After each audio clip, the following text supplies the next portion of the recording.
হ্যাঁ গাইস, তুমি সবাই কেমন আছো? আশা করছি ভালো আছো। যাই হোক, গরম তো খুব পড়েছে। তো এই দেখো, এখানে বসে বসে মা ওদিকে রান্না করছে আর আমি এখানে বসেছিলাম। তো আজকে আমাদের ওই দুটো রেসিপি হচ্ছে, যেটা নতুন। তো ভাবলাম চলো তোমাদের সাথে একটু শেয়ার করি। আর এই দুটো কী রান্না করছে নতুন, সেগুলো তো নাই মাই তোমাদেরকে বলবে, মার মুখ থেকেই শুনে নিও।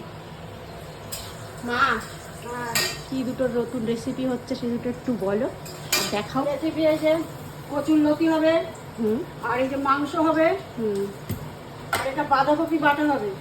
বাঁধাকপি বাটা, এটা কি কি দিয়েছো একটু বলে দাও। টমেটো, কাঁচা লঙ্কা, হ্যাঁ। রসুন, কালো জিরে। ও, এগুলো দিয়ে মিক্সিতে আর পেস্ট।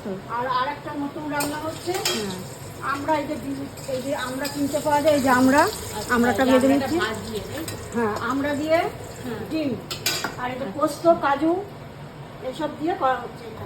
আচ্ছা, এটা কি মানে আমরা ডিম নাকি, এটার নামটা কি? ওই আমরা ডিম হবে। আমরা এটা ডিম। নারকেলের দুধ দেবে, সেটা নারকেল তো এখন পাওয়া যায় না, নেই। হ্যাঁ, আমি কাজু আর আমাদের গাছ পোস্ত নেই দিয়ে গাইজ। আমার দিদাবাড়ি করা- একটা গাছ ছিল, নারকোল গাছ, ঘরের মানে সমস্যার কারণে কেটে দেওয়া হয়েছে, তাই না?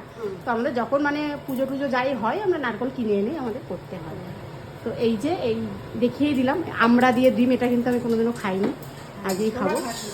হ্যাঁ, আর নারকেলের দুধ দিয়ে করে। নারকেলের দুধ নেই যেহেতু, মা বলেই দিল, ওই জন্য পোস্ত, কাজু টাজু এসব দিয়ে করছে। আর এই যে এইটা বাটা হবে। তো তোমরা আমরা দিয়ে ডিম আর এই বাঁধাকপি বাটা কারা কারা খেয়েছো, তো তোমরা তারা কমেন্ট করে জানিও, তাই তোমার। তো চলো, টাটা।